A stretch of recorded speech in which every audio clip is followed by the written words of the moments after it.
On Overdrive today, we take you along for a ride on the BMW S1000RR in its 4th generation. Check out the electric Volvo C40 Recharge and a more powerful Mercedes-Benz EQB 350. Hello and welcome to Overdrive. I am Soini Dutt. A super bike with superior engineering, advanced technology, new electronics and of course more power. I'm talking about the BMW S1000RR, now in its 4th generation. Rohit got a chance to ride this motorcycle an entire day in the hills. Here's what he has to say about it.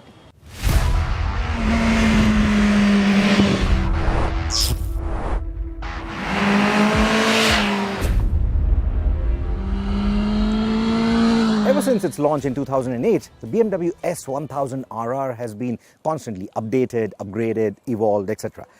This is considered to be the updated version of the 4th generation of the S1000RR. Now in that generation, the S1000RR became more compact, but with the update, it's become more aggressive. You can see those wings. You can probably even see that visually it's a little taller. The angle, the geometry is a little different.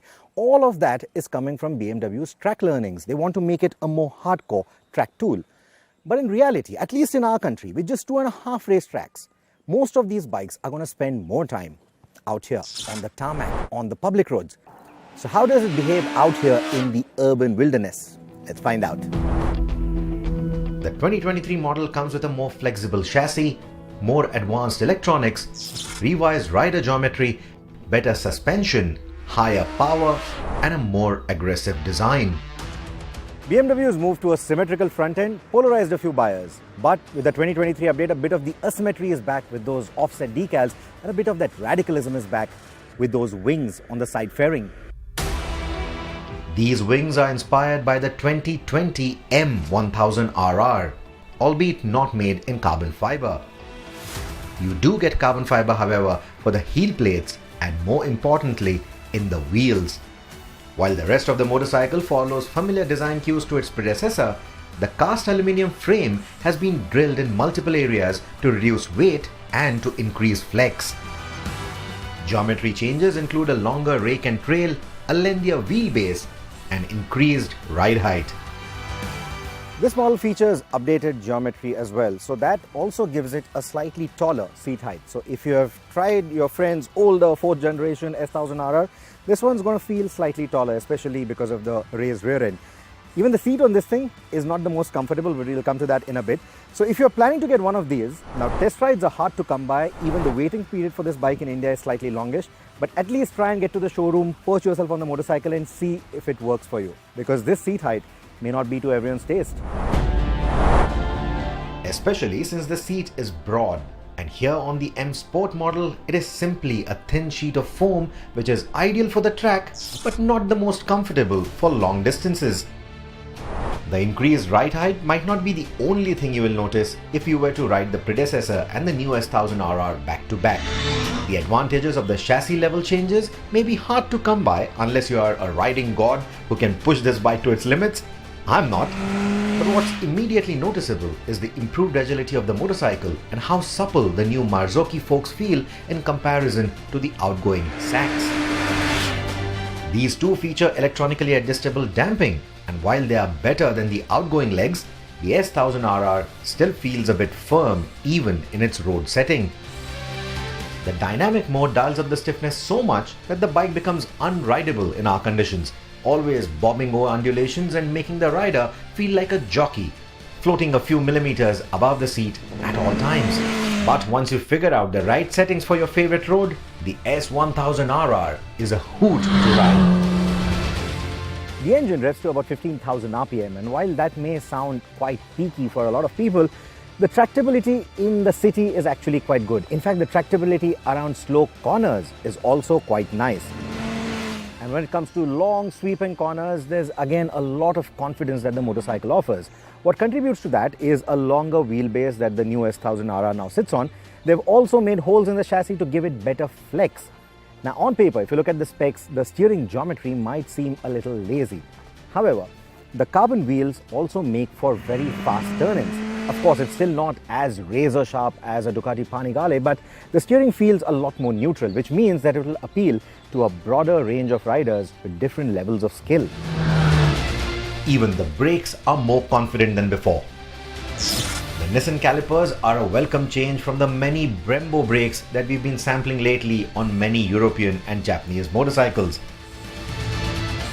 These Nissan calipers come from the previous generation M1000RR, and it feels way more confident than the Hayes calipers that we've seen on the previous S1000RR. Now, since we are on the topic of braking, you also get precise control or multi-level selection for the engine brake control. The engine brake control will play with the throttle maps and the butterfly walls to fine-tune the deceleration offered by the powertrain. That precision can help reduce nosedive. The bike will shave speed rapidly if required and yet glide smoothly through the corners without pitching or upsetting its form. And that sublime feeling imparts confidence. So if you're old enough to know what I mean, this one stings like a beamer and floats like one too. Speaking of the sting, the engine is uprated to 210 PS, which is only 2 PS shy of the M1000RR. Needless to say, the power comes nice and strong throughout the rev range, and you will never find yourself complaining about the lack of it on the road or maybe even the track. The power also seems manageable for most of the rev range, but once you ride past the mid-range and closer to the red line, all hell breaks loose and the rider god in you needs to be summoned. 12,000 to 15,000 RPM is the savage territory, where the S1000RR's gentlemanly mannerisms end and the animal comes out. And if you are a riding god that can tame that kind of power without the need of electronic aids, then there is a new Easter egg for you: slide control. The new S1000RR will let you slide into the corner like a WSBK or a MotoGP guru to target those final milliseconds on a lap record. But I call it an Easter egg because the only way to activate it is by letting go of the traction control system.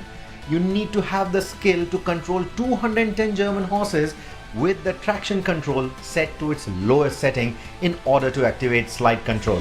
And that level of skill or bravery isn't everyone's cup of tea.